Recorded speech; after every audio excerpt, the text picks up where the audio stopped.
Aku happy banget. Ada provider yang ngasih kebebasan buat pilih kuota internet dan topping semaunya. Apalagi SIM cardnya bisa dikirim ke rumah dan pakai sinyal Telkomsel lagi. Bayu, semuanya semaunya. Yakin situ bukan burung hantu? Kok chattingnya tengah malam? Juga. Bayu, provider serba digital pertama di Indonesia. Bebas pilih kuota plus topping, transparan dan apa adanya. Bayu, semuanya semaunya.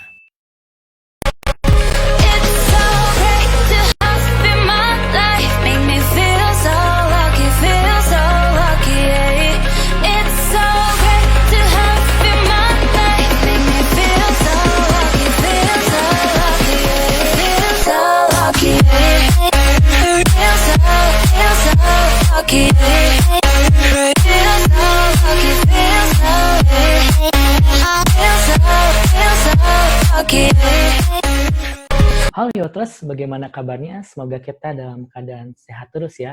Selamat datang di Inspira Webinar Makin Pintar di Rumah. Jadi Inspira Webinar ini kamu nggak cuma dapat ilmu, tapi juga sudah turut andil dalam kegiatan Yotse Ramadan, kegiatan tahunan yang diadakan oleh Yokontop di 24 kota di Indonesia. Misalnya kamu ingin donasi lagi, silahkan untuk scan QR Code di bawah ini ya. Oke, nah sesi Inspira Webinar kali ini kita kedatangan narasumber yang pasti sudah kalian kenal. Beliau di usia 26 tahun sudah menjadi GM perusahaan Oakley termuda di dunia. Kemudian di tahun 2009 beliau menulis buku dengan nama Yang On Top. Kemudian dari buku itu banyak banget anak muda yang terinspirasi dan sampai saat ini Yang On Top sudah ada di 24 kota di Indonesia. Dan acara ini merupakan hasil kolaborasi antara Yang On Top, Inspira Webinar, dan Bayu, provider serba digital pertama di Indonesia. Kalian udah tahu tentang Bayu belum sih? Kalau misalnya aku nih, tadi baru aja buka di websitenya mereka di www.bayu.id. Jadi yang menarik adalah Bayu ini provider internet yang kayak boba. Teman-teman tahu kan ya boba, bubble tea. Jadi pelanggan bisa pilih dulu nih kuota utamanya, mau yang small, yang mau yang medium, atau yang mau yang large. Kemudian tinggal tambahin deh topping kuota khusus untuk aplikasinya. Nah, mereka ini punya topping kuota YouTube 100 GB buat streaming seharian, harganya cuma Rp10.000. Murah banget. Nah, kalau misalnya teman-teman tertarik pakai Bayu, gimana sih caranya? Teman-teman nggak harus keluar rumah, cukup duduk manis aja, install aplikasinya di Play Store atau di App Store, kemudian tinggal pesan dan bayar, SIM card-nya akan dikirim langsung ke rumah kamu. Keren banget kan? Nah, sebelum kita mulai acara, aku mau jelasin juga peraturan-peraturan dalam sesi live kali ini. Peraturan pertama adalah teman-teman bisa tanya langsung ke pemateri melalui fitur komentar di bawah ini. Jadi teman-teman bisa tanya langsung melalui fitur komentar. Kemudian peraturan yang kedua adalah teman-teman dilarang untuk berkata kasar, mencemooh di dalam fitur komentar. Dan ada satu kabar gembira, yaitu untuk pertanyaan yang terbaik akan mendapatkan merchandise eksklusif dari Yang On Top yang akan kita umumkan di akhir sesi nanti. Nah, pasti teman-teman sudah nggak sabar kan? Kalau kayak gitu, kita panggil aja langsung Pak Billy Bud.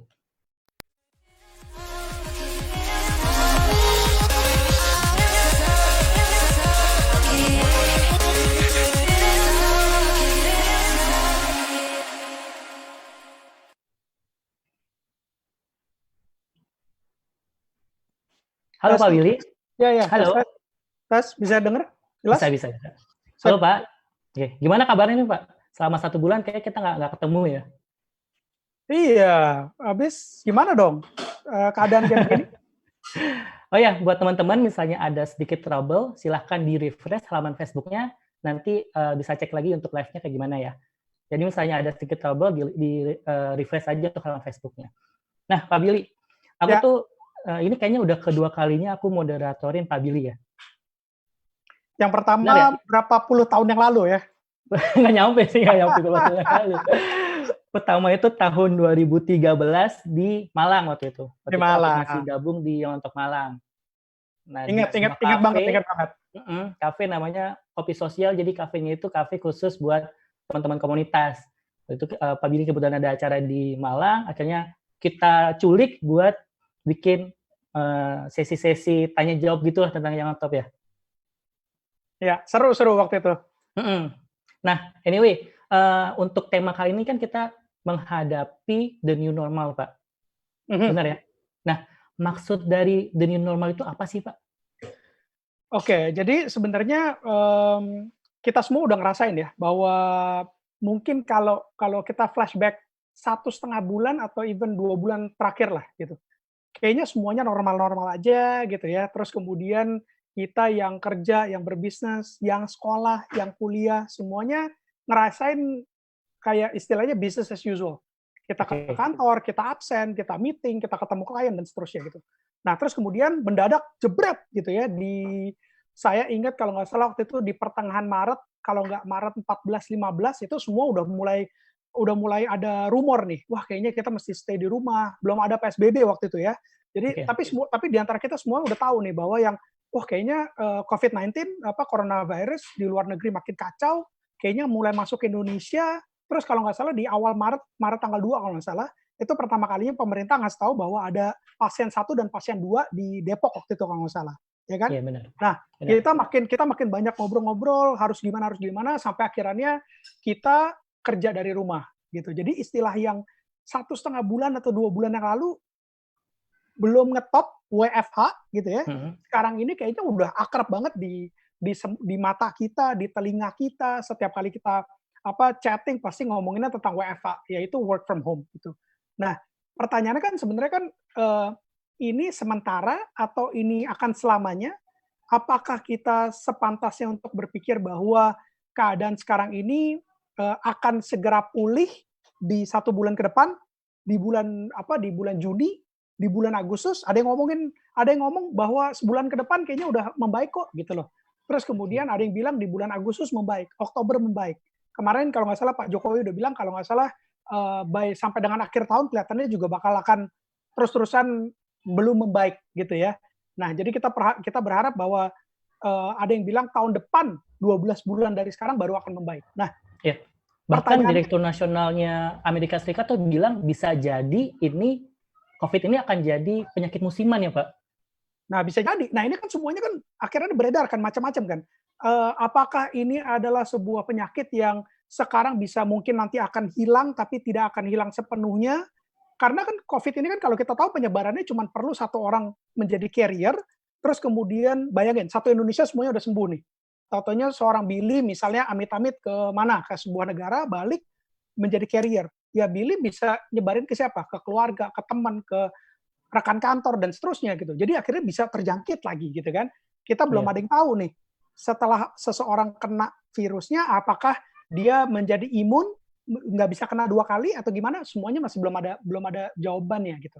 Apalagi vaksinnya juga belum ketahuan. Nah, jadi hal yang seperti ini sekarang ini, kenapa kita mengambil tema hari ini kita ngebahas apakah ini the new normal gitu ya? Apakah kita boleh berpikir naif gitu ya bahwa suatu hari bumi akan kembali sehat, Indonesia akan kembali sehat, kemudian kita bisa expect semua segala sesuatunya akan kembali seperti nggak usah jauh-jauh setahun yang lalu, 2 bulan yang lalu gitu.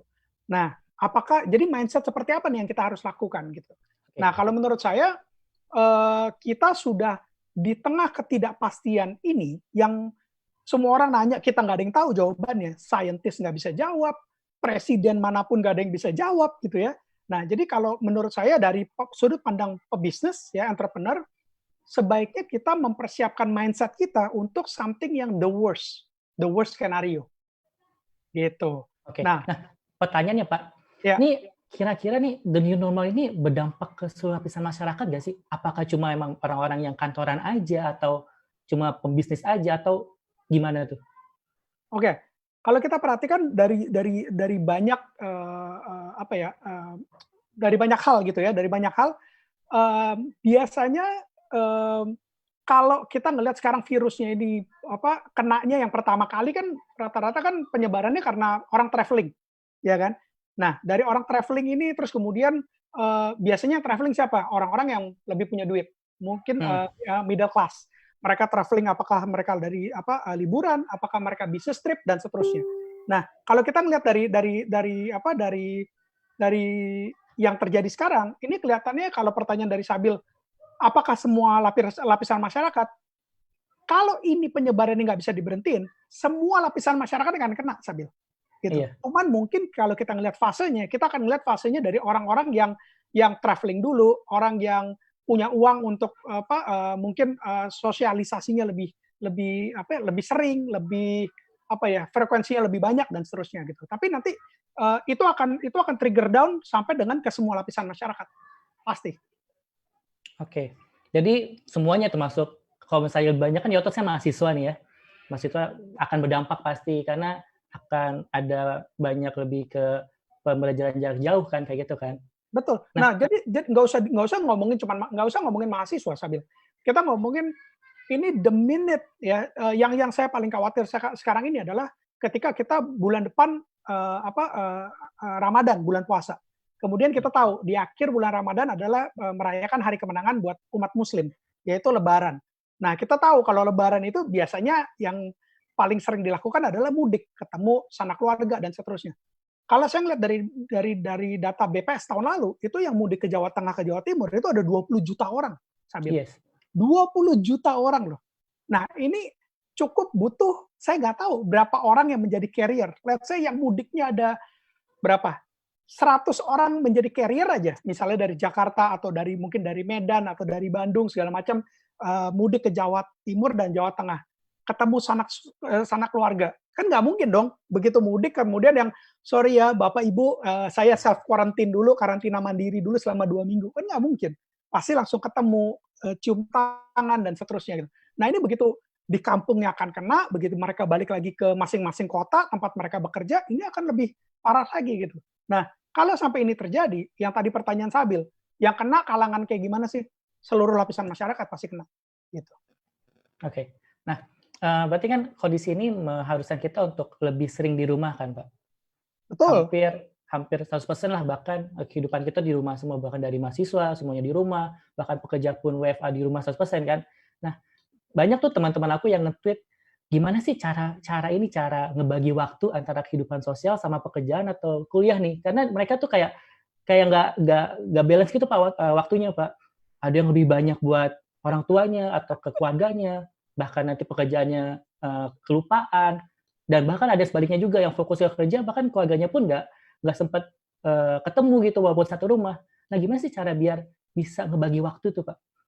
Nah, ini kalau ini sih sebenarnya saya bilangnya lebih ke tanpa COVID pun ya seharusnya kita sebagai generasi muda itu seharusnya udah ngerti bagaimana cara membagi waktu, bagaimana menetapkan yang namanya skala prioritas, ya kan? Kalau di buku yang lengkap kan saya udah tulis nih, kalau kita disuruh memilih melakukan sebuah hal yang penting sama yang nggak penting, gampang banget, semua orang juga bisa. Kita lakukan hal yang penting.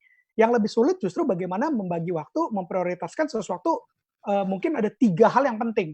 Nah, dari 3 hal yang penting ini, itu justru kita harus melihat mana yang sifatnya urgent, mana yang sifatnya important, yang penting, mana yang mendesak, mana yang penting, gitu kan.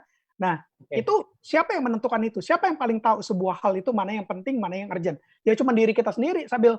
Gitu loh. Cuma diri kita sendiri yang tahu mana yang lebih penting, mana yang sifatnya mendesak. Nah, jadi dengan adanya COVID ini, kalau kita mau ngambil sebuah sudut pandang yang positifnya gitu ya, meskipun ya kita berharap virus seperti ini jangan pernah mampir lagi ke bumi deh, atau jangan pernah mampir lagi ke Indonesia gitu ya.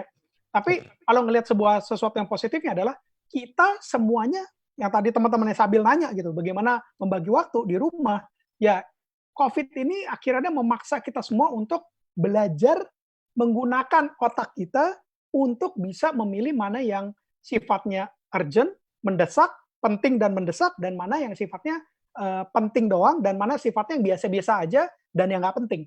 Gitu. Yang nggak penting beres, nggak usah dikerjain. Yang biasa-biasa aja bisa nunggu sesuatu yang penting. Yang mendesak yang harus dilakukan pertama kali. Nah, jadi kalau seorang misalnya mahasiswa gitu, sekarang ini saya harus ada di rumah. Mana yang paling penting? Apakah jualan online? Apakah menyelesaikan tugas kuliahnya? Apakah dia harus belajar untuk ujian di 3 hari lagi misalnya? Nah, itu kan semuanya penting nih. Oke, online juga penting, harus bantuin orang tua misalnya. Terus kemudian belajar juga penting, ngerjain tugas juga penting. Tapi ada final ada exam nih, ada ujian 3 hari lagi. Ya berarti itu kan skala yang paling penting dong, gitu. Nah, itu yang harus dikerjakan lebih banyak gitu. Nah, ini kalau misalnya Biar fokus tuh gimana, Pak? Soalnya kan banyak nih di Twitter tuh lagi, pembelajaran jarak jauh tiba-tiba ibunya manggil, "Tong, sini Tong, bantuin Mak," gitu. Atau tiba-tiba lagi rapat nih, lagi nge-Zoom tiba-tiba ada yang ketok anaknya, "Pah, Pah," gitu. Nah, biar fokus tuh gimana tuh, Pak? Oke, jadi, ya mungkin cara-caranya banyak lah ya. Sebenarnya sih, sebelum kita ngobrol hari ini saya karena pertanyaan dari saya kasih tahu nih, ini pertanyaan dari Sabil nih segini banyak ya. Nah itu saya mau nggak mau jadi akhirnya ikut nge-Google, saya coba belajar cari tahu dari di luar negeri seperti apa sih segala macam gitu. Jadi, buat teman-teman, yang hari ini ikutan Inspira Webinar, mungkin setelah ini bisa juga nge-Google, bisa juga cari tahu, bisa juga ketik di YouTube gitu, bagaimana cara fokus ketika Covid gitu, ketika staying at home gitu ya. Nah, cuman kalau kalau kalau saya sharing di keseharian saya selama 5 minggu kita semua grup yang on top ini work from home gitu. Yang pertama, ya pastinya kalau karena saya udah punya keluarga, saya udah punya istri, jadi saya ngomong pasti ke istri, minta minta dukungan support-nya gitu bahwa ada kalanya di jam-jam sekian gitu bahwa saya harus kerja fokus gitu. Itu yang pertama. Jadi saya minta untuk nggak diganggu gitu ya. Jadi karena support system di dalam rumah ini sangat penting. Kalau di rumah kita nggak mendukung apa yang kita lagi mau kerjakan ya otomatis kita akan keganggu gitu. Jadi nomor satu minta minta pengertiannya, minta dukungannya gitu ya. Yang namanya keluarga seharusnya kalau dikasih pengertian yang bagus seharusnya mereka ngedukung kita lah. Namanya juga keluarga, mereka sayang sama kita gitu. Nah yang Jadi nomor dua, komunikasinya harus bagus ya? betul komunikasi harus bagus gitu. Jangan kita nggak bilang apa-apa kemudian misalnya pasangan kita bilang yang misalnya manggil gitu, Bil bisa tolong bersihin dapur nggak gitu. Terus kemudian saya bilang apa sih ini lagi kerja nih. Ya jangan marah-marahnya pas kejadian. Justru sebelum itu kita udah kasih pengertian dulu. Oke, sorry ya, nanti dari jam sekian sampai jam sekian saya bakal meeting, bakal live di Inspira Webinar, tolong jangan diganggu. Gitu. Nah, jadi kalau detik ini saya nggak tahu nih, istri saya lagi di mana nih. Udah somewhere out there di kamar pasti lagi ngunci diri gitu. Nah, itu yang pertama. Yang kedua, untuk supaya bisa fokus juga, kalau memang kalau saya ini tempat di mana saya menciptakan sebuah kantor kecil, Sabil. Jadi ini adalah sebuah corner yang bisa dilihat di kamera. Ini tempatnya saya kalau kerja, gitu. Saya taruh laptop saya di sini, kemudian saya kerja, gitu. Nah, syukur-syukur teman-teman punya ruangan yang kosong gitu, atau kamar tidur atau apa gitu. Nah itu kalau bisa dikunci, gitu. Jadi sehingga kita bisa lebih fokus. Jadi komunikasi, minta dukungan. Yang kedua, ciptain sebuah corner yang ibaratnya ada tulisan gitu kita print, do not disturb gitu. Oke. Ya, kita balik ke belakang nih Pak. Tadi kan Bapak sempat bilang kalau misalnya ini bakal berdampak besar. Nah ini ada pertanyaan dari Al-Ghifari. Ini pertanyaan bagus banget nih Pak. Pak, bagaimana sih pandangan seorang entrepreneur di saat pandemi seperti ini? Di sisi pendapatan juga merosot, tetapi para pekerja juga butuh gaji. Kalau PHK berdampak pada pengangguran tinggi, tetapi menggaji tanpa pendapatan malah menjadi beban kita. Nah, Bapak kan entrepreneur nih, Pak. Nah, ini gimana nih, Pak? Ini sebenarnya paling enak ya, bukan saya ngomong. Ini paling enak sebenarnya Sabil yang ngomong. Sabil yang ceritain aja gimana saya sebagai CEO dan kemudian leadership team di Yang On Top melakukan gitu ya. Tapi kalau kita sharing ya, di sini saya nggak mungkin bisa bohong sama sekali karena ada Sabil di sini yang jadi hostnya ya. tapi kalau dari mindset saya adalah gini, puji Tuhan kita tahun lalu ini ngomongin Yang On Top ya, karena daripada saya ngomongin mengenai sesuatu yang teoritis banget gitu ya, terus kemudian susah diikutin sama teman-teman semua, mendingan saya ceritain sesuatu yang kita bisa share ya, dan sesuatu yang real gitu. Jadi puji Tuhan tahun lalu Yang On Top bisa membukukan sebuah keuntungan gitu. Nah, yang kalau diprediksi tahun ini seharusnya ya kalau mau dibilang aman banget juga enggak gitu ya. Nah, tapi apa yang ada di mindset saya sampai akhirnya keluar kebijakan di tanggal saya lupa di 30 Maret kalau nggak salah saya email ke seluruh karyawan. Yang saya bilang pada intinya ke seluruh karyawan bahwa sebisa mungkin di company ini tidak ada yang namanya PHK gitu. Karena kita tahu di masa yang super sulit ini kalau ada seseorang yang kena PHK ya, itu akan sangat sulit banget untuk dapetin kerjaan baru. Karena di luar sana banyak banget yang kena PHK. Nah, jadi saya minta pengertian, saya dan leadership team meeting, kemudian kita minta pengertian kepada seluruh karyawan, bagaimana daripada kita pilih beberapa orang yang bisa di PHK, kenapa nggak kita semua, termasuk saya sebagai CEO, untuk kita ada yang namanya pemotongan gaji. Benar ya, Sabil ya? Gitu. Iya. Di mana di situ pun kita lihat bagaimana cara pemotongan gajinya, di mana saya yang paling tinggi sebagai CEO, saya dipotong gajinya luar biasa besar. Kemudian saya juga volunteer untuk setelah gaji saya dipotong pun, saya tidak perusahaan ngutangin aja dulu deh gitu. Jadi nggak usah dibayarin gaji saya sampai nanti keadaannya membaik, baru nanti saya dibayarin gajinya gitu. Nah jadi saya mencoba mengajak seluruh tim yang on top untuk kita gotong royong, sama-sama semuanya sacrifice dibandingkan ada beberapa orang yang dikorbankan. Nah itu yang pertama. Yang nomor dua yang lebih penting sebenarnya daripada itu adalah bagaimana kita men-switch dari mindset kita semua, dari CEO, dari leadership team sampai dengan ke seluruh tim yang ada di yang on top untuk berpikir fokus ke digital, gitu. Kalau teman-teman tahu, kalau kita bukan dibocorin lah ya, teman-teman semua pasti tahu gitu bahwa yang terbesar, penghasilan terbesar, revenue terbesar dari yang on top adalah strategic partnership. Siapa strategic partnership-nya yang on top tahun ini atau dari tahun lalu gitu? Ada dari bank, ada dari telco, ada dari insurance company gitu. Dan mereka semua mendukung gerakan yang on top, tapi semua tanda tangan PKS-nya dari mana? Dari event. Eventnya event apa? Event-event yang offline. Nah, dengan tidak bisanya kita lakukan yang on top National Conference kan seharusnya kemarin tanggal 5 April. 5 April kan? Nah, terus kemudian totally kita nggak bisa. Nah, kemudian kita masih mencoba kita undur ke bulan Juli gitu. Kita nggak tahu masih bisa jalan apa enggak. Nah, tapi otomatis semuanya nggak ada penghasilan sama gitu. Yang on top sama sekali nggak ada penghasilan. Nah, tapi kita berusaha untuk semuanya switch total secepat-cepatnya dengan leadership team yang memimpin secara struktural dan secara cepat bagaimana fokus kita sekarang akhirnya digital. Nah, contoh digital seperti apa? Seperti Inspira Webinar hari ini gitu loh. Kita dalam waktu 5 minggu sejak work from home, akhirnya kita sudah bisa menciptakan ini adalah program kita yang akan kita bikin dalam tahun ini mungkin kalau bisa puluhan kali ya, Bill ya. Kita di internal udah ngomong kita bakal coba bikin Inspira Webinar Series gitu. Kita akan bikin coba kemungkinan besar mungkin puluhan Inspira Webinar. Yang tahun lalu nggak ada kan? Gitu. Yeah. Tahun lalu sama sekali nggak ada. Kita di yang on top dipaksa oleh COVID-19 ini untuk berpikir switch yang tadinya super offline menjadi super online. Nah, kira-kira gitu. Oke. Tadi itu Bapak sempat nyinggung kalau misalnya kita mem-PHK orang, otomatis akan lebih sulit kan untuk mencari pekerjaan baru kan Pak ya? Betul. Nah, pertanyaannya untuk mahasiswa-mahasiswa ini yang baru lulus gitu Pak, masih ada kemungkinan nggak sih Pak perusahaan itu membuka karyawan baru? Karena yang baru lulus mulai khawatir nih, ini kira-kira kita dapat kerja nggak ya di masa-masa pandemi gini gitu? Oke, ini jawabnya harus jujur ya? Jujur dong.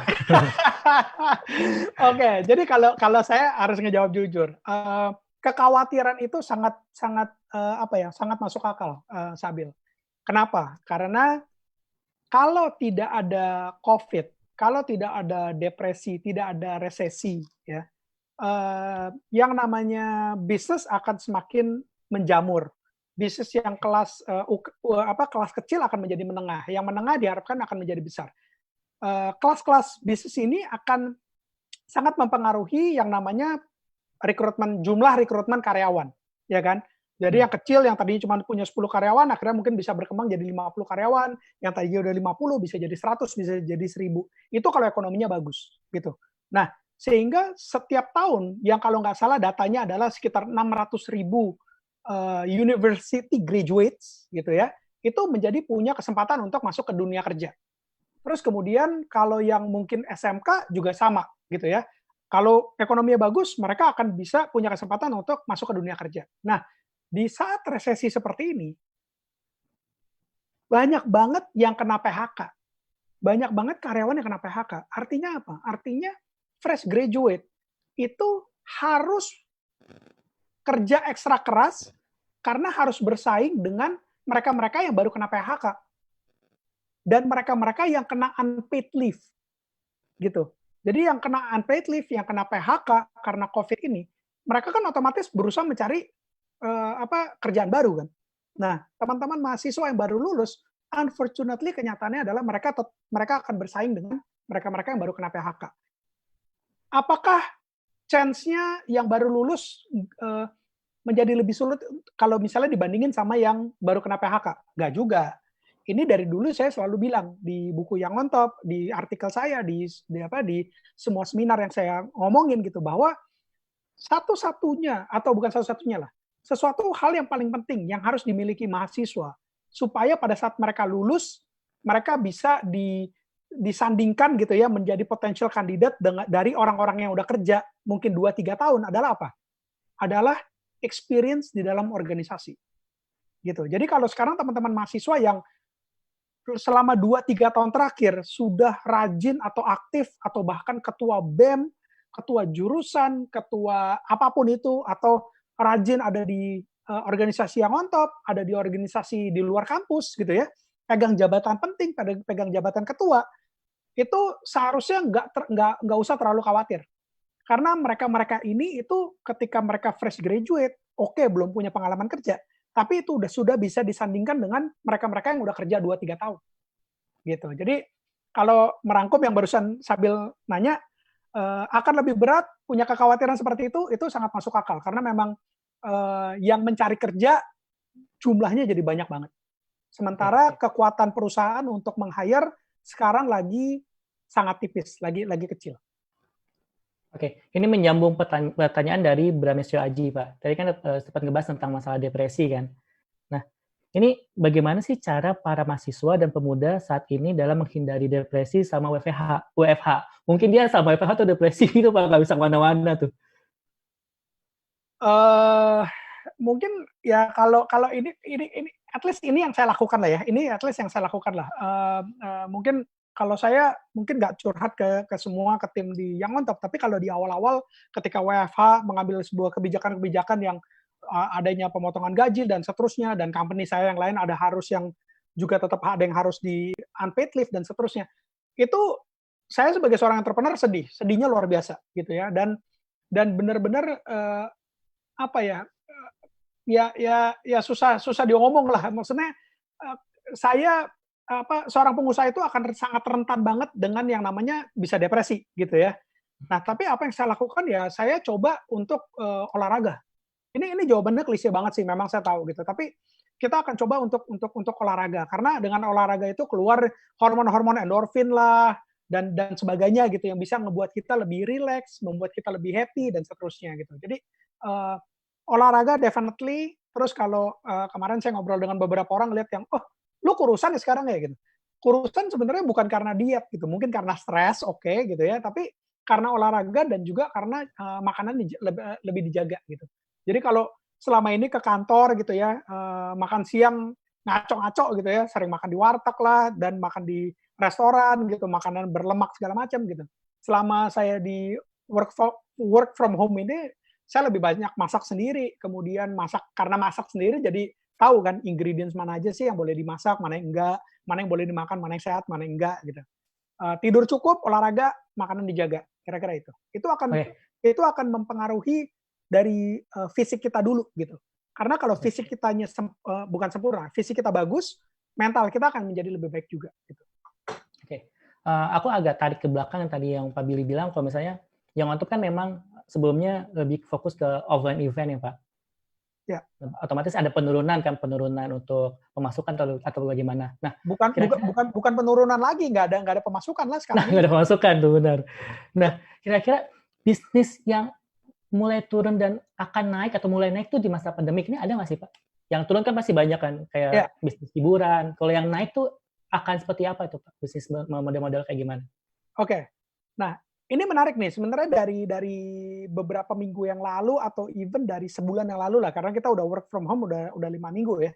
Jadi saya the minute work from home, terus kemudian COVID di seluruh dunia termasuk di Amerika dan seterusnya, malah Amerika sekarang ini yang paling parah, itu saya langsung penasaran yang ini sebenarnya nih saham perusahaan seperti apa sih yang naik gitu kan? Karena semua saham kan turun gitu. Kalau sekarang Sabil dan teman-teman semua nge-Google gitu, ngeliatin, bukain aja semua saham gitu. Dibandingkan di awal Maret sama dibandingkan sama sekarang, itu semuanya grafiknya turun gitu ya. even paling parah kalau nggak salah di Maret tanggal 20 itu semuanya jeblok seluruh dunia. Nah, kalau dilihat ada beberapa company yang sahamnya bagus dan cenderung akan bagus ke depannya makin bagus nih. Itu salah satunya adalah online streaming. Jadi kalau di Amerika yang namanya Netflix, tahu Netflix ya, di Indonesia juga ada Netflix lah. Nah, itu sahamnya naik. Karena apa? Karena orang-orang kan stay-nya di rumah. Karena orang stay di rumah, jadi perlu hiburan apa ya akhirnya bisa nonton online streaming gitu. Itu yang pertama. Yang kedua, alat olahraga, Sabil. Jadi alat olahraga ini di awal-awal memang alat-alat olahraga yang agak berat kayak treadmill gitu ya, terus kemudian spinning bike. Tapi menjelang kesininya itu alat-alat olahraga yang ringan, yang kayak barbel segala macam itu sekarang ini makin bagus nih penjualannya gitu. Nah yang ketiga yang saya amatin juga selain of course video conferencing ya, kayak misalnya kayak Zoom dan seterusnya itu udah with goes without saying, tanpa saya jelasin juga semua udah pada tahu. Yang ketiga yang menarik adalah perusahaan game. Perusahaan game. Kenapa? Karena memang ya kita perhatiin lah, kita tahu gitu. Kalau selama ini orang sebelum 1,5 bulan yang lalu semua kalau Senin sampai Jumat itu kerja ke kantor, berarti artinya apa? Pagi-pagi mereka siap-siap perjalanan ke kantor, sekian menit, sekian jam, sampai di kantor mereka absensi, kemudian mereka dipaksa untuk ikutan meeting atau ada di laptop gitu. Nah sekarang ini dengan work from home gitu ya, meskipun bangun tetap harus pagi, mandi tetap harus pagi gitu, tapi punya kesempatan untuk relax-nya tuh kita sendiri yang atur gitu. Nah jadi di seluruh dunia, even di Amerika ada 2 perusahaan game yang justru boom gila-gilaan gitu. Kenapa? Karena orang jadi punya lebih banyak waktu untuk main game. Di rumah juga mereka bisa gak ada kerjaan, nggak bisa kemana-mana gitu. Akhirnya mereka main game. Oke. Ini kan berarti memang lebih banyak yang bagus tuh online ya Pak. Nah, Digital. kalau Betul. misalnya offline Pak, nanti nih setelah pandemi ada potensi nggak? Maksudnya masih ada potensi nggak sih Pak untuk pasar bisnis online, bisnis offline nih setelah pandemi ini? Apakah entrepreneur akan, saya mendingan online aja nih, tahu-taunya misalnya offline, tiba-tiba ada pandemi lagi kan, nggak tahu nih kayak gimana. Nah masih ada potensi nggak sih Pak untuk bisnis offline Pak? Oke, kalau bisnis online akan selamanya selalu ada opportunity. Bisnis offline tidak akan pernah mati 100%, Sabil, nggak mungkin. Pasti akan selalu ada gitu. Tinggal sekarang yang harus kita ngertiin adalah di masa krisis seperti ini tuh yang kita harus bukan prediksi ya, tapi ada tiga yang bisa terjadi. Yang pertama adalah V-shape.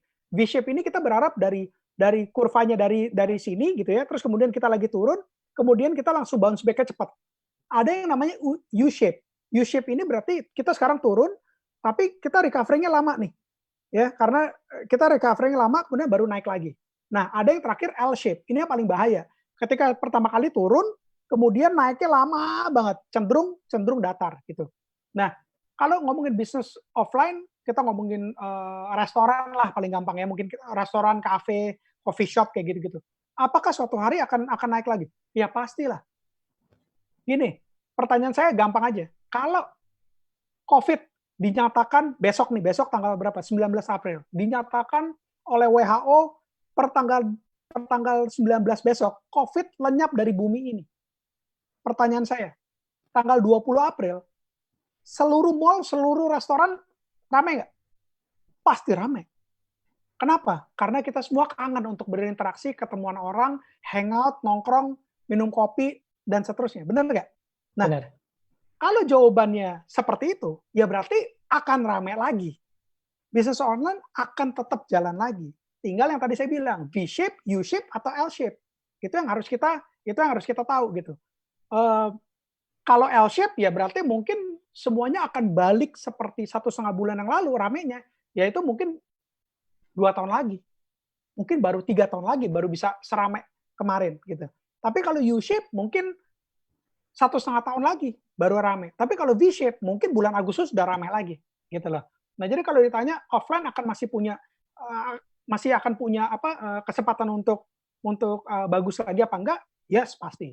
Apakah seluruh bisnis harus hanya fokus digital kemudian tinggalin offline-nya? Jangan. Offline akan tetap punya pie-nya sendiri lah, punya marketnya sendiri gitu. Cuman semua yang berbisnis offline itu detik ini dipaksa untuk berpikir kreatif, thinking outside the box, bagaimana supaya bisa yang namanya meleverage teknologi. Gitu. Teknologi udah ada di depan mata selama ini. Cuman kita semuanya terlalu take it for granted.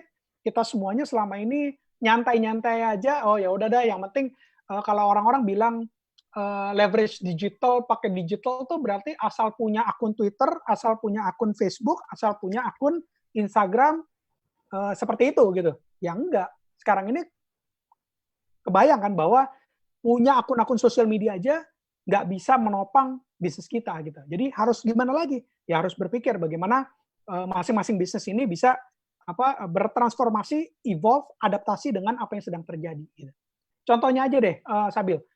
Pasti Sabil juga tahu kan bahwa selama ini bisnis restoran deh, itu berpikirnya kalau ngomongin leverage teknologi itu mereka biasanya ngapain? Delivery doang kan? Yes. Bener nggak? Jadi taruh di Instagramnya atau taruh di Gojek untuk supaya makanannya bisa diorder sama customer. Bener nggak? Ya kan? Nah, sekarang dengan COVID seperti ini, banyak banget pengusaha restoran yang sudah berpikir lebih maju daripada hanya bisa dibeli lewat Gojek dan seterusnya. Tahu nggak gimana? Mereka akhirnya sekarang ini nge-packaging yang bahan-bahan mentahnya. Ya kan? Holy Cow. Banyak tuh yang udah lakuin ya, Pak. Exactly. Holy Cow salah satunya. Mereka bikin steak-steaknya, kemudian udah bumbu-bumbunya semuanya udah dibikinin, kemudian mereka jualin seperti itu. Dengan harapan apa? Dengan harapan seorang keluarga, sebuah keluarga atau seseorang belinya nggak cuma sekali untuk makan sekali doang. Tapi karena mereka suka, mungkin mereka sekali belinya 5 gitu. Hari ini bisa dimakan, yang 4-nya lagi taruh dulu di freezer, mungkin 3 hari lagi dia baru mau makan lagi dan seterusnya. Nah, hal-hal seperti ini yang contoh konkret bahwa di masa COVID seperti ini, berpikir fokus digital itu bukan cuma Twitter, Facebook, dan Instagram doang, kagak gitu. Tapi produk kitanya sendiri bisa kita bungkus seperti apa supaya tetap delivery gitu ya, tapi delivery-nya udah 2.0 kasarnya. Oke. Nah, tadi Pak Billy sempat nyinggung kalau misalnya kemungkinan nanti setelah pandemi ini orang-orang akan kangen-kangenan gitu bahkan Pak, akan kumpul lagi. Pasti. Tapi juga ada yang bilang kalau misalnya ini akan merubah habit manusia gitu. Kita akan lebih jaga jarak sama orang, terus akan kemana-mana tetap pakai masker walaupun pandeminya hilang. Nah, itu kayak gimana tuh, Pak?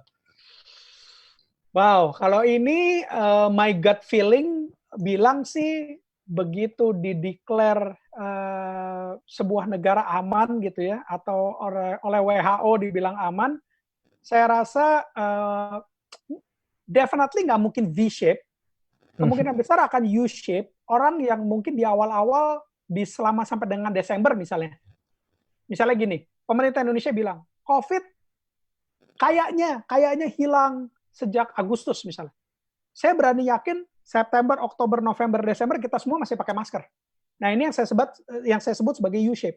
Gitu. Habitnya nggak mungkin totally bisa, oh ya udah deh pemerintah udah declare, WHO udah declare kayaknya hilang gitu, atau tinggal sisa 1%, kemudian kita langsung balik kayak normal dulu. Nggak mungkin. Kita akan tetap pakai masker. Tapi kalau di saat akhirnya semuanya udah pada bilang hilang, saya somehow cukup yakin bahwa kita nggak akan pakai masker lagi. Itu ngomongin masker. Tapi kalau ngomongin soal kerja, ya, ngomongin soal dunia pendidikan, ini akan berubah. Okay. Saya yakin akan berubah. Ya, kalau behind the scene-nya nih, saya udah ngobrol sama leadership team dari 2 tahun yang lalu. Itu saya bilang, please jangan diomongin ke semua, tapi saya punya idaman bahwa saya pengen banget uji coba saya yang pertama adalah yang on top untuk kerja dari rumah. Yang on top tuh nggak perlu punya kantor, gitu. Itu sampai dengan 2 hari sebelum announcement untuk work from home, itu leadership team semua masih pada bilang yang nggak bisa, kita tetap harus ke kantor seminggu 2 kali, seminggu 3 kali, gitu. Nah, tapi ternyata kenyataannya 5 minggu kita kerja dari rumah. In my opinion, dan saya udah joking di grup kita kan, bahwa kita bilangnya, saya udah sempat bercanda dan serius ya, Sabil. Saya udah bilang yang bahwa, udah yang on top nggak perlu kantor lagi dah. Sewa kantor udah nggak usah diperpanjang lagi deh. Kenapa? Karena saya melihat bagaimana leadership team di yang on top terutama, itu bisa membuat KPI fokus, dan semua tim Yotpasus, saya sebutnya Yotpasus, Yot pasukan khusus gitu ya, itu sekarang bisa kerjanya malah lebih terarah banget. Itu saya bisa lihat sendiri gitu. Yang mungkin buat Sabil, buat teman-teman akan kerja di Yang On Top mungkin malah ngelihatnya yang, oh gila sekarang kerjanya malah ngos-ngosan, malah banyak banget gitu. Bener nggak? Benar sih. Bener kan? Gitu. Benar, benar. Nah, tapi kan kalau saya dari atas, dari pemilik perusahaan, saya bisa ngelihatnya bahwa yang, oh gila, ini malah tim Yang On Top malah kerjanya luar biasa, semuanya fokus, semuanya terarah gitu. Nah, ini yang saya nggak tahu ada berapa banyak pengusaha di seluruh dunia atau di Indonesia yang merasakan apa yang saya rasakan sekarang ini gitu. Nah, bagaimanapun juga dunia kerja ini akan berubah ketika entrepreneur-nya berpikir seperti A atau seperti B atau seperti C. Anggap di Indonesia ada 1.000 pengusaha yang berpikir dan merasakan apa yang saya rasakan sekarang. Itu habit orang kerja akan berubah. Gitu. Satu orang punya 100 karyawan aja, kalau ada 1.000 itu udah 100.000 dunia kerja berubah. Begitu itu udah berubah, work from home itu menjadi, saya nggak bilang 100% work from home lah, karena nanti juga mungkin ada meeting-meeting segala macam, mungkin akan tetap ada temu kangennya gitu kan. Teman-teman yang on top aja juga bilang, kita kalau bisa nanti sekali-sekali tetap harus ketemuan lah, kita ada acara di kantor dan seterusnya gitu. Nah, tapi begitu ada 1.000 kantor yang melakukan hal behavior yang baru dalam cara bekerja, ini 1.000 perusahaan ini akan mempengaruhi yang namanya, kita sebut namanya peer pressure ke perusahaan-perusahaan lain yang mungkin akan berusaha balik seperti zaman dulu gitu, yang mengharuskan semua karyawannya datang jam 8 atau jam 9 kemudian absen gitu. Sekarang kalian nggak ada absen kan? Iya. Nggak ada kan? Tapi kenapa kalian merasa ngos-ngosan? Karena KPI-nya jelas apa yang harus dicapai setiap hari gitu. Nah, jadi kalau ditanya behavior akan berubah apa enggak? Mostly akan berubah. Drastis atau tidak, bisa iya, bisa enggak gitu. Balik lagi, tergantung dari masing-masing industrinya, Sabil. Kayak nongkrong di kafe, nongkrong di restoran, bakal kembali lagi enggak? Iya, bakal kembali lagi, pasti. Gitu. Oke. Ini kan Pak Billy juga sempat masalah pendidikan akan berubah kan untuk behavior-nya nih. Akan lebih banyak online. Tapi secara kualitas akan sama nggak sih Pak? Kalau misalnya pembelajaran online sama yang benar-benar tatap muka gitu. Oke. Kalau ngomongin kualitas pendidikannya menurut saya kemungkinan besar dari ngomongin subjek ya. Jadi subjek ini meaning adalah seorang profesor ngajar kemudian ditonton sama 100 mahasiswanya di seluruh dunia misalnya gitu, pakai Zoom atau pakai apa. Itunya tidak akan berubah. Tidak akan mengurangi kualitas kalau menurut saya. Yang akan mengurangi kualitas adalah semua hal yang ngomongin soft skill. Soft skill-nya itu adalah apa? Bagaimana sekarang ini kan saya nggak tahu ya, kalau asumsi saya sekarang ini adalah di dunia kuliah itu dosen itu udah bukan lagi cuma ngajarin satu arah doang, tapi selalu mengencourage dengan sebuah case study di present di depan kelas, kemudian bagaimana dibentuk tim-tim kecil, kemudian si tim ini mendiskusikan, mencari solusi dan seterusnya gitu. Nah, soft skill antar mahasiswa ini yang akan berubah nih. Ini yang akan berkurang nih kalau menurut saya. Karena tatap muka seperti ini ya, itu hanya bisa dalam konteks koordinasi doang, Sabil. Jadi bayangin ya, saya dosen kemudian saya ngajar ke lima anak gitu. Saya cuma bisa bilang yang oke, ini ada case study, tolong kalian kerjakan. Kalian berlima ketemuan nih pakai Zoom. Ketuanya Sabil. Yang kalian bisa diskusikan adalah oke, begini, kamu ini. Setelah itu kerjanya gimana? Kerjanya sendiri-sendiri. Nah, gitu. Kalau tidak ada COVID, kita tidak dibatasi oleh kita harus lewat video, itu ada di mana kita bisa bertemu, kemudian bisa ngerjainnya bareng. Gitu. Ngerjainnya bareng itu definitely lebih flawless dibandingkan tetap ya, yang namanya teknologi itu meskipun dibuat menjadi lebih gampang, tapi tetap pasti ada keterbatasannya. Kayak kita ngomongin pakai Zoom lah. Yang bisa present sekarang ini, present materi kemudian dicoret-coret kan mungkin yang bisa ditampilkan mungkin 1. Mungkin dalam waktu ke depan mungkin bisa 2 atau 3 gitu. Ya kan? Nah, tapi kan terbatas dibandingkan kalau kebayang kita duduk bersepuluh, kemudian kita diskusi, kita coret-coretnya bareng-bareng, kita diskusinya langsung gitu. Nah, jadi dunia pendidikan secara kualitasnya, materinya, subjeknya tidak turun, tapi di luar itunya, soft skill-nya yang menurut saya akan kena efek. Oke. Terus juga tadi Pak Billy sempat nyinggung kalau semisal banyak perusahaan yang akhirnya mengubah behavior mereka jadi work from home semua, remote kantor semua, Pak. Berarti akan ada pekerjaan-pekerjaan yang memungkinkan bakal hilang kan, Pak? Banget. Sebenarnya gini, kenapa tadi saya sempat cerita bahwa sejak 2 tahun yang lalu saya udah bilang ke leadership team bahwa saya punya impian pengen tim yang on top itu nggak ada lagi yang namanya absensi. Datang ke kantor absen, pulang absen gitu. Karena dari dulu saya kerja pun saya cuma ngelihat absen itu hanya mengukur yang namanya disiplin karyawan, which is penting buat HR, penilaian segala macam penting. Tapi buat seorang entrepreneur, buat seorang CEO melihat KPI kerja, target yang dicapai jauh lebih penting dibandingkan absensi gitu. Nah, kenapa saya dari 2 tahun yang lalu udah berpikir seperti itu? Karena ketika saya ke Amerika, saya punya kesempatan untuk berkunjung ke Google, Twitter, kantornya Uber, kantornya Instagram, Facebook, dan seterusnya. Itu setiap kali saya di-hosted sama orang sana, sama karyawan sana, pertanyaan saya nggak jauh-jauh mengenai hal ini loh, Sabil. Saya nanya, kalian tuh ada absensi nggak? Oh, nggak ada absensi, ngapain absen? Dia bilang gitu. Terus saya nanya, jadi lo mau kerja dari restoran, dari rumah, datang ke kantor, itu boleh? Boleh, gitu. Jadi gimana? Oh, masing-masing ada KPI-nya, tiap hari kita harus report dan seterusnya gitu. Nah, jadi tadi pertanyaan kamu apa? Kalau misalnya pekerjaan yang hilang tuh apa aja kira-kira misalnya? Nah, kalau pekerjaan yang hilang sebenarnya nggak usah ngomongin COVID-19. Kalau tahun lalu saya ke Web Summit ya, saya dengerin presidennya Microsoft Global bilang, ditanya pertanyaan sama, pekerjaan apa yang bakal hilang duluan dari dunia ini? Jawaban dia, saya ngutip jawaban dia, adalah pelayan restoran fast food. Itu yang pertama kali bakal secara masif akan hilang. Karena dia bilang, akan sangat mudah sekali dibuat sebuah teknologi, kita datang ke restorannya, kita klik gitu ya, orderan kita persis kayak sekarang pakai GoFood gitu ya, klik, kemudian masuk ke dalam. Nah, kemudian di dalam orangnya bikin atau segala macam, kemudian datang, tray-nya datang, kemudian kita tinggal ambil bawa pulang. Jadi pelayan seafood itu bakal hilang. Nah, itu di Indonesia belum kelihatan kan, gitu. Di Amerika pelayan supermarket udah hilang karena Amazon udah keluarin yang namanya Amazon Go, nggak pakai kasir malah. Masuk ke dalam, saya sama istri saya udah nyoba.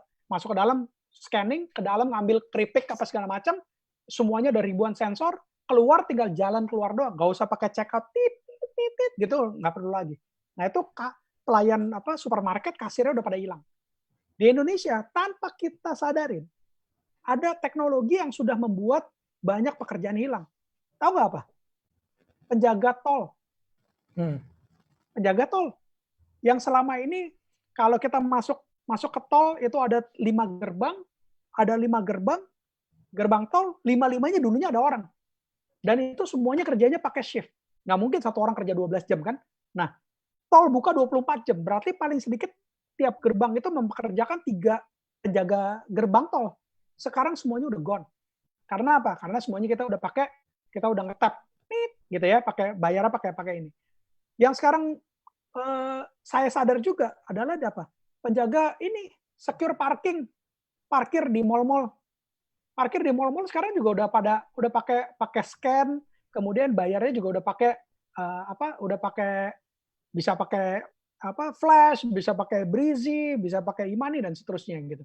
Nah, jadi sebenarnya tanpa COVID pun itu teknologi itu akan mulai memangkas pekerjaan-pekerjaan yang sangat basic gitu. Jadi untuk anak muda harus gimana? Ya kita harus menambah skill kita. Kita harus menambah skill kita yang akan diperlukan di era teknologi ke depannya. Gitu. Oke. Pak, ini ada pertanyaan bagus nih Pak, dari Sebastian Alex Lemawangsa. Kira-kira seberapa lamakah ekonomi kita akan terdampak dengan wabah COVID-19? Bahwa ini pasti akan merubah behavior consumer secara besar-besaran.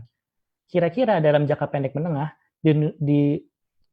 kira-kira dalam jangka pendek menengah, di new normal ini kemanakah iklim investasi akan bergerak, Pak?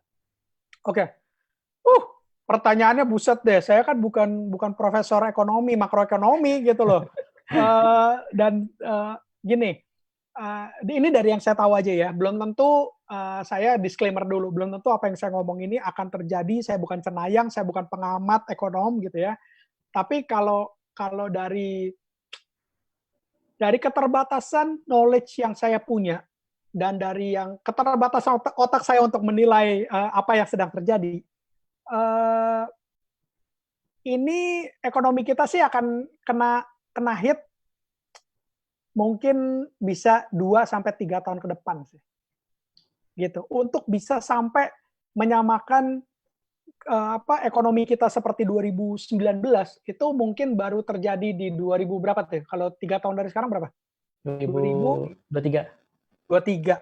Saya rasa 2023 itu ekonomi kita baru bisa sama lagi sih sama 2019. Apakah salah apa benar? Ya tungguin aja, masih 3 tahun lagi kan baru bisa bilang saya salah apa benar.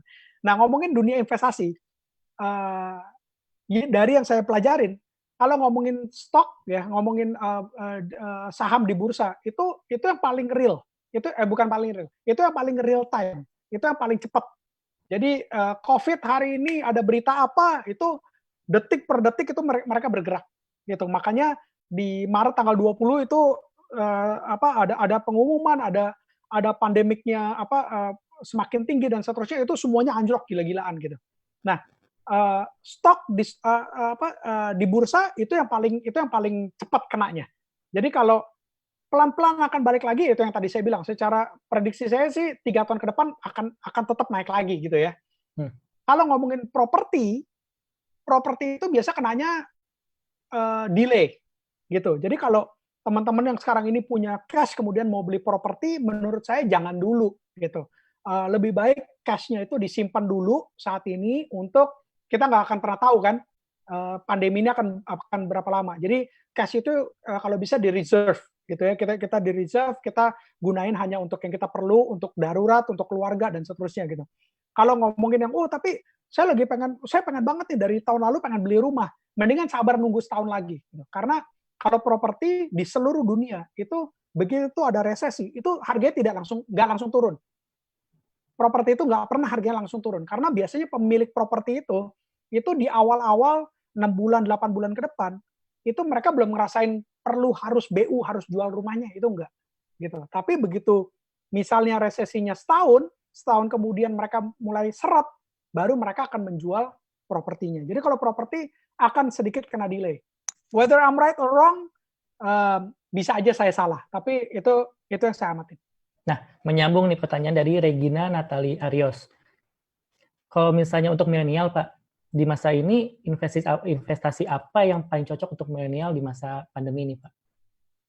Oke, kalau ngomongin investasi ini kan jangan melulu kita ngomongin tentang uang, kita beli saham, atau kita beli properti, atau apa ya.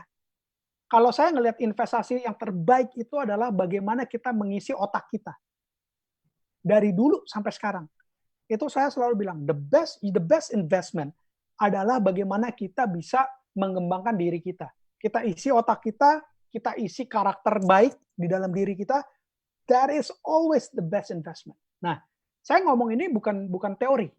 Kenapa? Karena yang tadinya 1,5 bulan, 2 bulan yang lalu, saya masih ke kantor, saya masih meeting sampai sore, dan seterusnya. Sekarang ini, saya punya waktu di rumah, selain koordinasi, meeting dengan leadership team, dan sebagainya, saya punya waktu untuk nonton YouTube, Sabil. Satu, nonton YouTube seperti apa? Oke, kalau udah lagi mumet banget, saya nonton yang entertainment. Dari talk show di Amerika, kemudian ngomong tentang memasak, tentang traveling dan seterusnya. Jadi yang bikin adem lah gitu ya. Nah, tapi saya sering banget dan banyak banget waktu untuk istri saya aja, kalau udah ngelihat saya lagi nonton hal-hal yang saya belajarin gitu ya. Istri saya udah ngajak ngobrol aja enggak. Dia udah ngelihat yang gini, terus dia tinggalin saya. Nah, itu apakah saya nonton news, apakah saya nonton tentang entrepreneurship, ya di di YouTube channel tuh ada yang namanya TED Talk gitu. Itu ada ribuan video.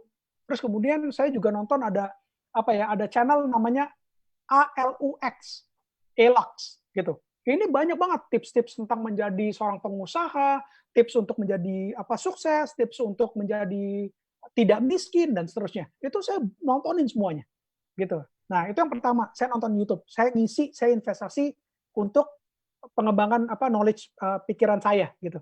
Yang kedua, saya baca buku sambil. Jadi saya baca buku, saya habis nyelesain buku dari Robert Iger, itu adalah CEO-nya Disney, sekarang ini baru step down. Nah, itu The Ride of the Lifetime. Bagus banget. Itu buku tentang leadership.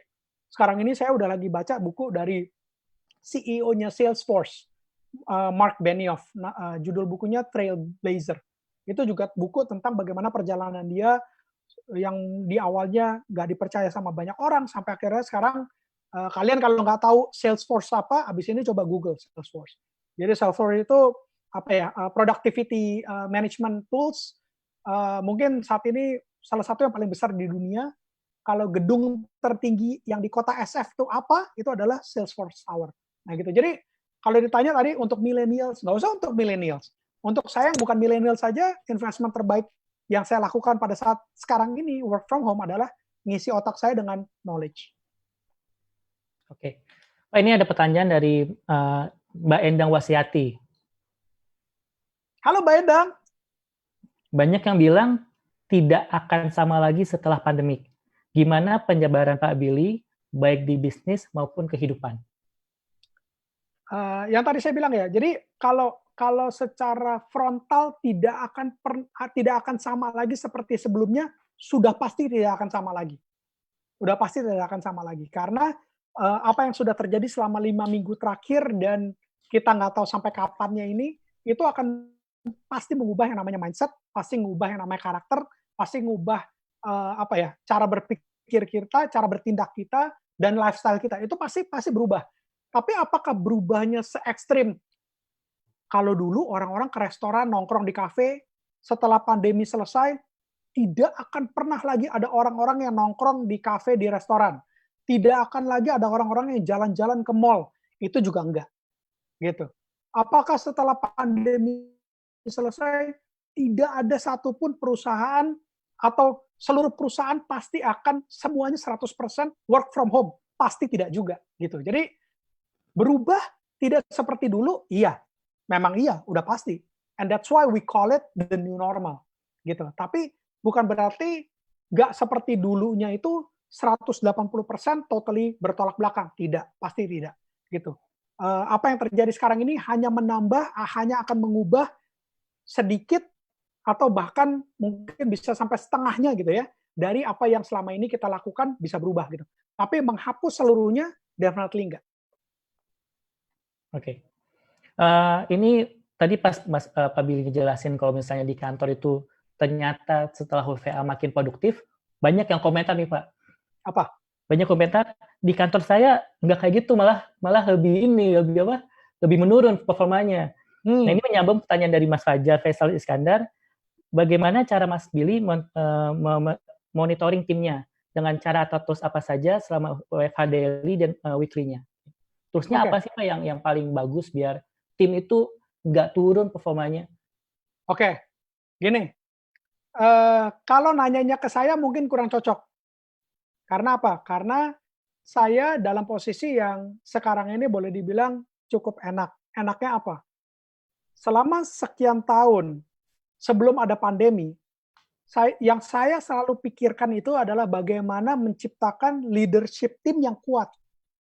Gitu.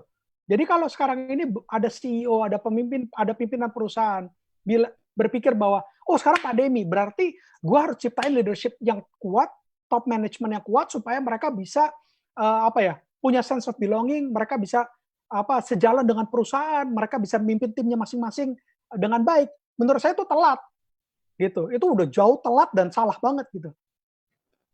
Kenapa tadi di awal saya bilang bahwa pertanyaan itu kurang tepat ditanyakan ke saya, karena saya selama sekian tahun terakhir itu fokus nomor satu saya itu bukan untuk bagaimana mendatangkan revenue buat yang on top, tidak. Untuk mikirin bagaimana strategi perusahaan ke depannya seperti apa. Set, saya cuman set yang on top 100 tahun kok, gitu. Dan 5 tahun ke depannya akan seperti apa. Tapi yang menjadi fokus nomor satu saya adalah bagaimana menciptakan leadership team yang baik. Nah, sebenarnya kalau mau ditanya bagaimana caranya selama work from home ini, apa sistem supervisinya, cara kerja segala macam, mungkin lebih cocok dijawab sama Mas Alex ya sebagai apa brand dan partnership director-nya yang on top, dijawab sama Mas Rikison sebagai operational dan community director-nya yang on top gitu. Karena mereka berdua ini sebenarnya yang lebih menciptakan tim, bagaimana tim sekarang ini tanpa harus ketemuan, mereka punya yang namanya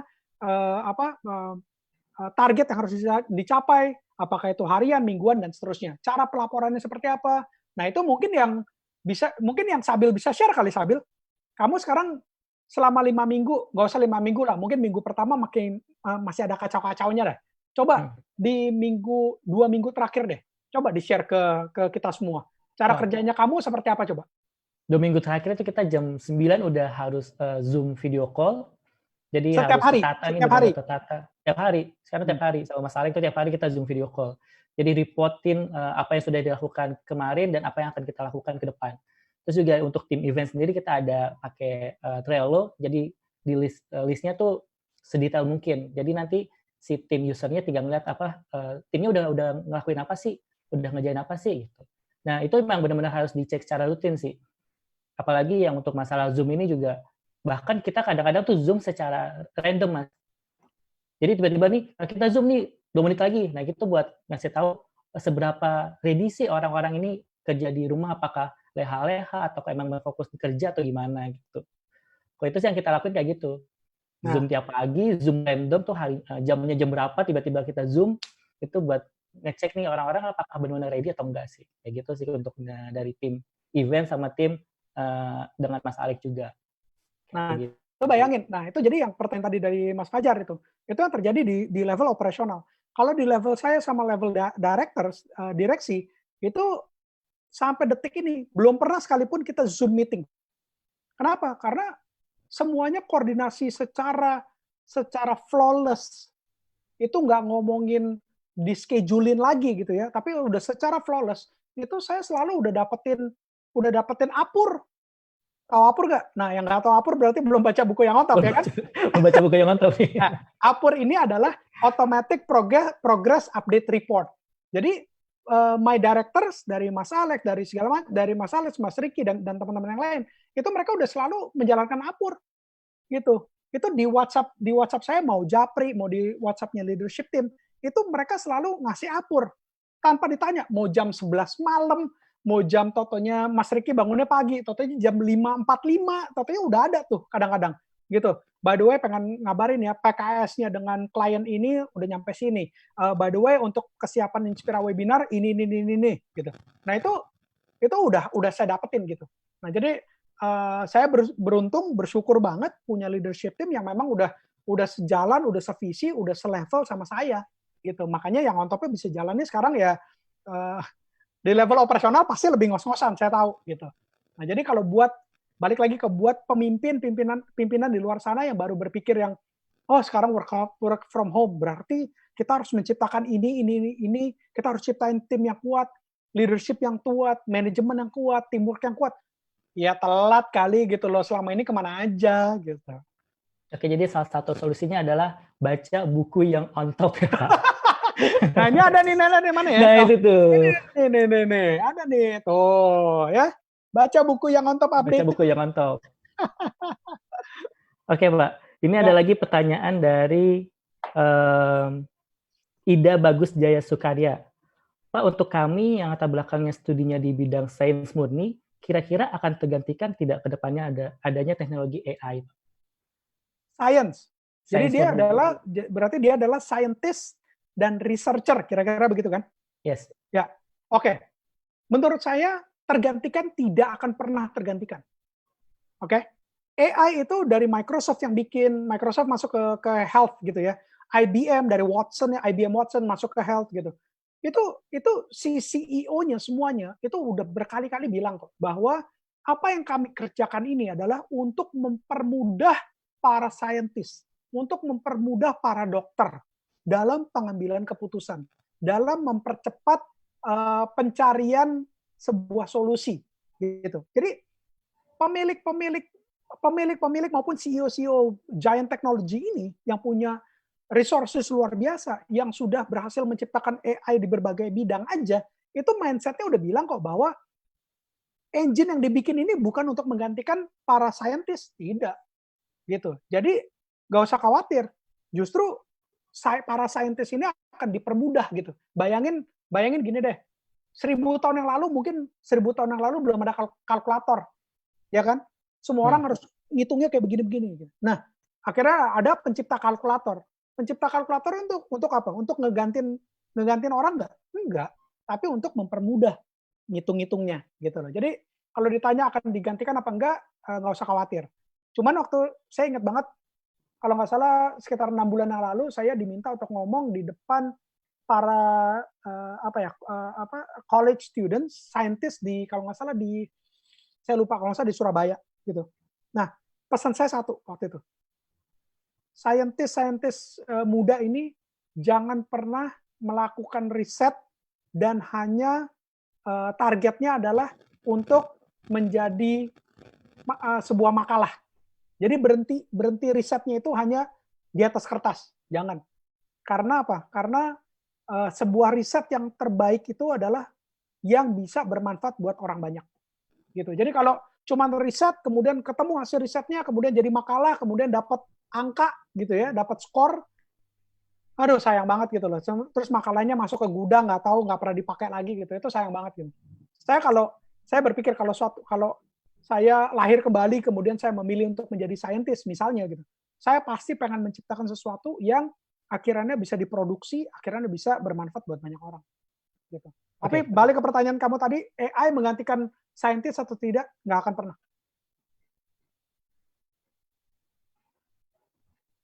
Oke, ini pertanyaan terakhir Pak, karena ternyata udah jam 5 nih. Iya. Nggak kerasa, tiba-tiba udah 1 jam aja. Nih pertanyaan terakhir dari Felicia Limanta. Ini pertanyaannya juga banyak dari pertanyaan yang lainnya. Bagaimana caranya kita menjadi manusia yang tidak dapat tergantikan dengan mesin? Soft skill apa saja yang harus dikembangkan selain problem solving dan kreativitas, Pak? Oke, yang paling satu yang kita harus perhatikan adalah perkembangan. Jadi gini, perluas wawasan dulu deh, itu nomor 1 gitu. Sering-sering baca, dan bacanya itu sering baca, sering nonton berita, dan kalau bisa jangan jadi katak dalam tempurung. Jangan cuma belajarin apa yang sedang terjadi di Indonesia gitu. Saya tuh kalau baca berita atau baca apapun itu selalu pegangannya either di Amerika, apa yang terjadi di Amerika, di Afrika, di negara di Eropa dan seterusnya gitu, ya. Karena apa? Karena bagaimana kita bisa menyiapkan sebuah skill yang tepat di era teknologi yang cepat berubah kalau kita nggak tahu teknologinya mengarah kemana. Masuk akal dong? Gimana cara kita nyiapin atau belajarin sebuah skill yang kita nggak tahu nanti ke depannya, oh lagi dibangun teknologi mengarah ke situ. Ya skill apa yang kita mau pelajarin gitu. Jadi nomor 1 adalah perluas wawasan dulu. Nomor 2 yang saya tahu adalah sesuatu yang tidak akan pernah tergantikan oleh robot itu adalah hati. Jadi kalau kita ngomong empati, ya seorang leader itu tidak bisa hanya memimpin menggunakan rasional otak doang, nggak bisa, ya. Kalau kekuatan otak kita ngomongin dari kalkulasi, menimbang, ngumpulin data, kemudian mengkalkulasi, itu bisa digantikan. In fact, manusia udah kalah sama computing capability-nya mesin, gitu. Nah, tapi apa yang nggak bisa tergantikan oleh mesin adalah hati, gitu. Jadi makanya saya kayaknya paling gampangnya gini deh. Saya nggak melihat dalam 100 tahun ke depan bakal ada bakal ada sebuah robot dengan posisi menjabat sebagai CEO. Ngerti ya maksud saya? Get my point ya. Seorang CEO itu nggak bisa memimpin perusahaan hanya menggunakan rasional. Dia tetap harus mengcombine empatinya, hatinya dan seterusnya gitu. Jadi apa yang tidak akan pernah tergantikan oleh robot adalah hati. Dan manusia punya hati. Kira-kira itu. Oke. Kalau ngomongin skill, ya tadi, perluas wawasan, cari tahu kira-kira ke depannya teknologi apa aja yang akan dibikin, nah kemudian cari skill-skillnya. Gitu. Ingat, 15 tahun yang lalu nggak ada posisi namanya social media marketing tuh nggak ada loh. Nggak ada. Social media manager, nggak ada 15 tahun yang lalu. Gitu. Nah, sekarang ini udah ada. Kenapa? Karena teknologinya udah ada. Nah, sekarang cari tahu, 10-15 tahun ke depan, bakal ada teknologi seperti apa lagi sih? Sering-sering baca. Dan kemudian kita pelajarin skillnya. Kira-kira gitu. Oke, ini karena udah hampir jam 5 lebih bahkan, boleh Mas, pesan terakhirnya untuk semua Yotes nih, gimana sih cara untuk menghadapi di normal, terus juga biar bisa produktif di rumah tuh kayak gimana? Pesan terakhirnya deh. Oke, kalau pesannya tadi kita udah banyak banget ya, soalnya kita udah ngomongin udah A sampai Z semuanya kayaknya udah tercover gitu. Cuman satu hal yang saya belum terucap gitu ya selama 1 jam ini adalah saya ngajak teman-teman semua untuk di dalam ketidakpastian sekarang ini, kan kita nggak tahu nih berapa lama ya gitu ya. Seorang belajar dari cara pikirnya entrepreneur adalah kita itu selalu diajarin atau ya kita selalu berusaha untuk berpikir yang namanya worst case scenario. Ya. Jadi jangan halusinasi, jangan delusional berpikir bahwa semoga dengan banyak doa pandemi COVID akan selesai sebulan lagi. Nah, kalau kita mindset-nya udah berpikirnya seperti itu, ya, secara psikologis kita akan berpikir, ya udah deh kita cuma berdoa, kita lihat aja nanti.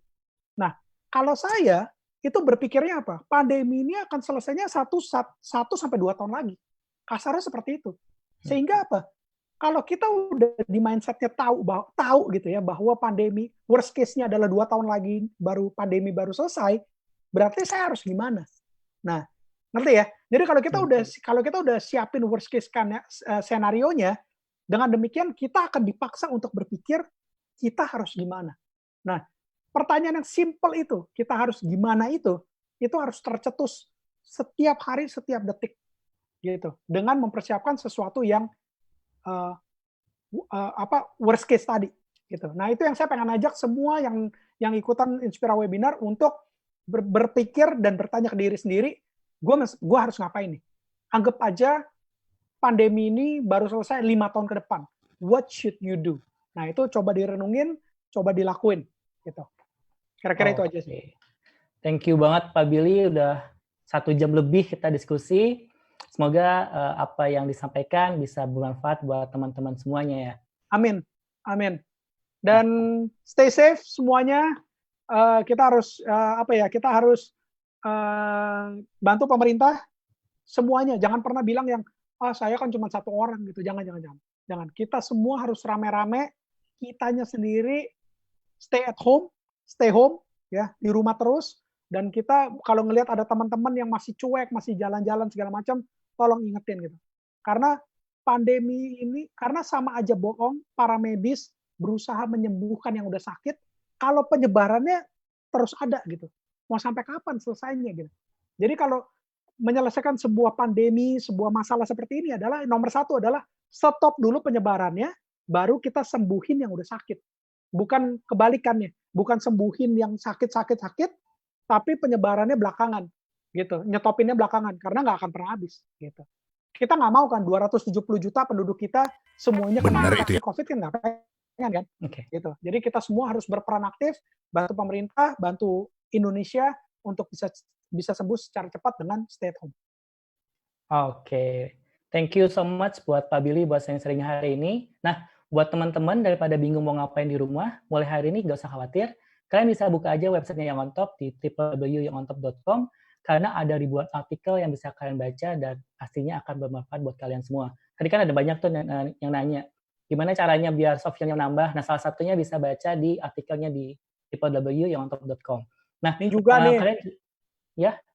Baca buku juga nih. Baca buku juga. Beli bukunya.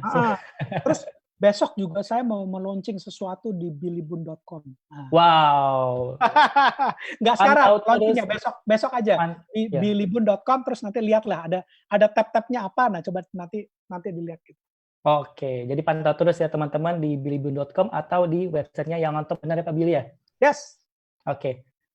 Nah, kalian juga jangan lupa untuk ikutan sesi webinar selanjutnya, karena kita akan kedatangan Mas Riko Huang, co-founder dan CEO Aluna dan Dropship Aja. Nah, teman-teman penasaran kan apa yang mau dibahas? Jadi langsung aja daftar sekarang juga di www.yangontop.com/inspira webinar. Jadi jangan lupa untuk ikut lagi Inspira webinar selanjutnya dengan Mas Riko Huang. Nah, kalian pasti penasaran nggak siapa pemenang hadiah merchandise dari Yang On Top? Untuk pertanyaan terbaik. Merchandise-nya apa sih? Merchandise-nya tumbler, Mas. Nih, tumbler nih. Ini.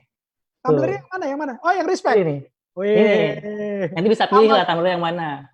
Tos dulu. Oh, oke, tos dulu.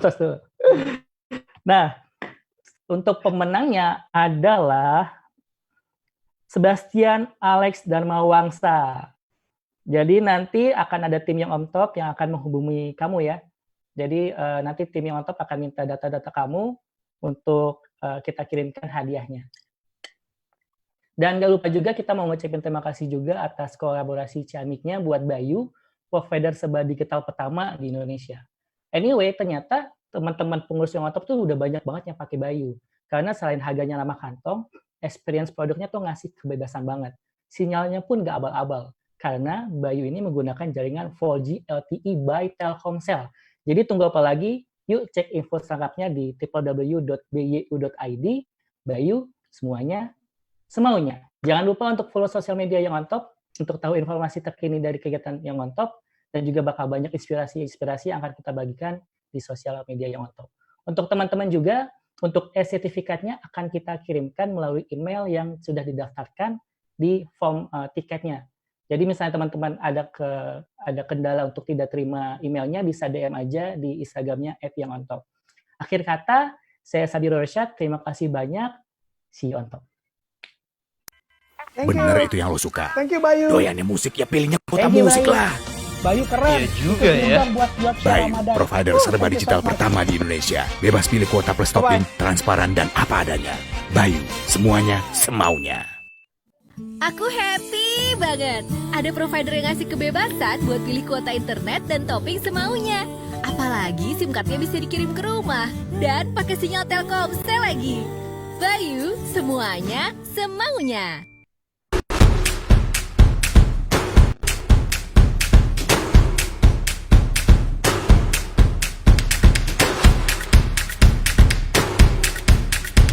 Oke, Sabil, thank you ya. Ya, thank you, Pak. Thank you so much ya. Ya, thank you. Hai, thank you so much. Bye-bye.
You gotta notice, hey, I'm falling in love. You're feeling something, hey, you cannot control. Just in time you came, and you changed all my perspective. Just in time.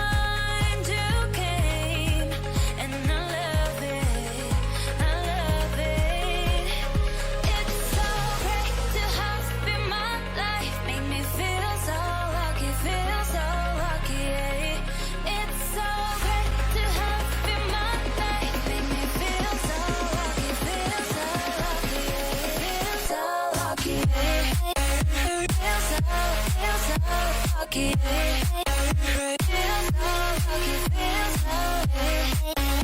Feel so lucky, feel so lucky. Feel so lucky, feel so lucky. Feel so lucky, feel so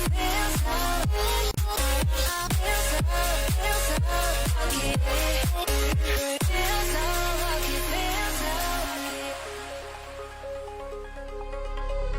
You gotta notice, hey, I'm falling in love. You're feeling something, hey, you cannot control. Just in time you came, and you changed all my perspective. Just in time you came, and I love it, I love it. It's so great to have you in my life, make me feel so lucky, feel so lucky. It's so great to have you in my life, make me feel so lucky, feel so lucky, feel so lucky. Feel so lucky. Feel so lucky, feel so lucky. Feel so lucky, feel so lucky. Feel so lucky, feel so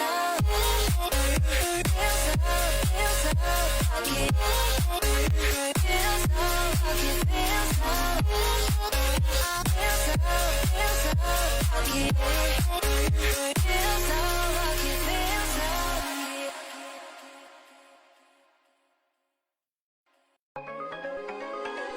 You gotta notice, hey, I'm falling in love. You're feeling something, hey, you cannot control. Just in time you came, and you changed all my perspective.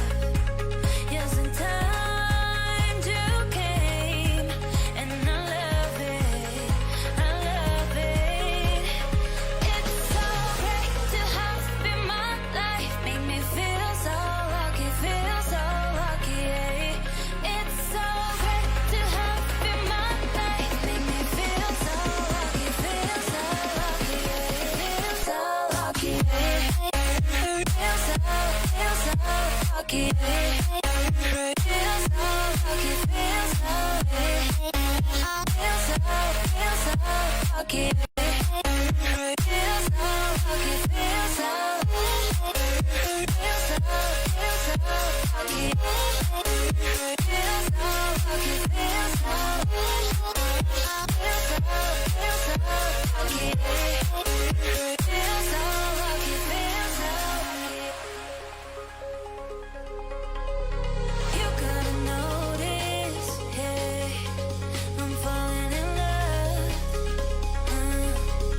You're feeling something, hey, you cannot control. Just in time you came, and you changed all my perspective. Just in time you came, and I love it, I love it. It's so great to have you in my life, make me feel so lucky, feel so lucky. It's so great to have you in my life, make me feel so lucky, feel so lucky, feel so lucky. Feel so lucky. Feel so lucky, feel so lucky. Feel so lucky, feel so lucky. Feel so lucky, feel so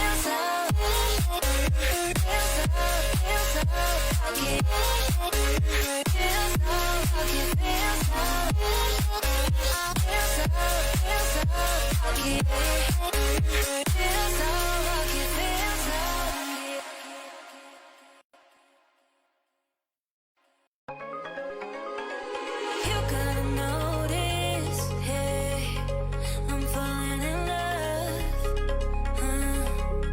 You're feeling something, hey, you cannot control.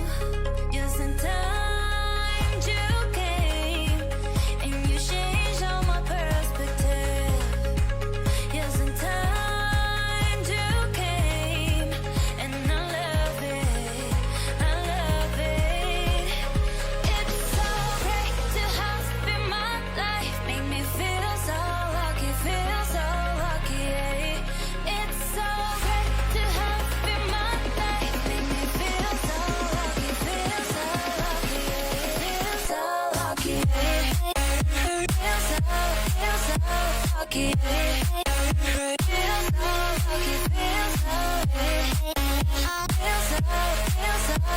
lucky.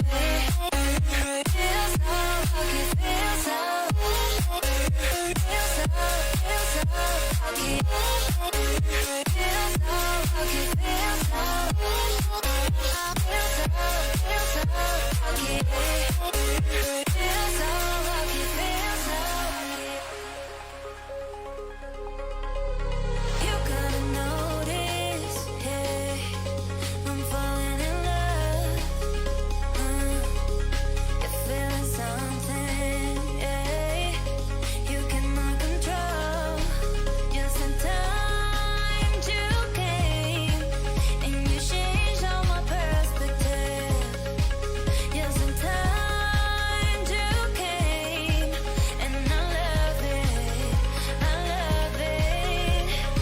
It's so great to have you in my life. Make me feel so lucky, yeah. It's so great to have you in my life. Make me feel so lucky, feel so lucky, yeah. Feel so lucky, yeah. Feel so lucky, feel so lucky, yeah. Feel so lucky, feel so lucky. Feel so lucky, feel so lucky. Feel so lucky, feel so lucky.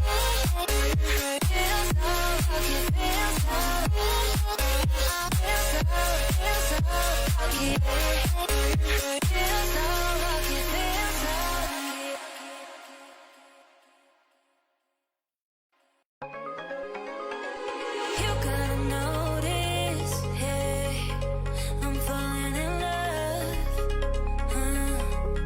You're feeling something, yeah. You cannot control. Just in time you came, and you changed all my perspective. Just in time you came, and I love it. I love it.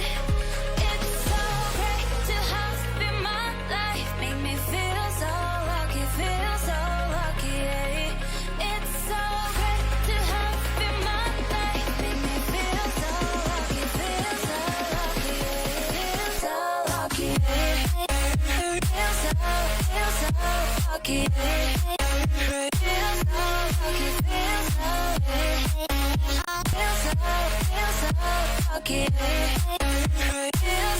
lucky, feel so lucky. Feel so lucky, feel so lucky. Feel so lucky, feel so lucky. You gotta notice, hey, I'm falling in love. You're feeling something, yeah. You cannot control. Just in time you came, and you changed all my perspective. Just in time you came, and I love it. I love it. It's so great to have you in my life. Make me feel so lucky, yeah. It's so great to have you in my life. Make me feel so lucky, yeah. Feel so lucky, yeah. Feel so lucky, yeah. Feel so lucky, feel so lucky, yeah.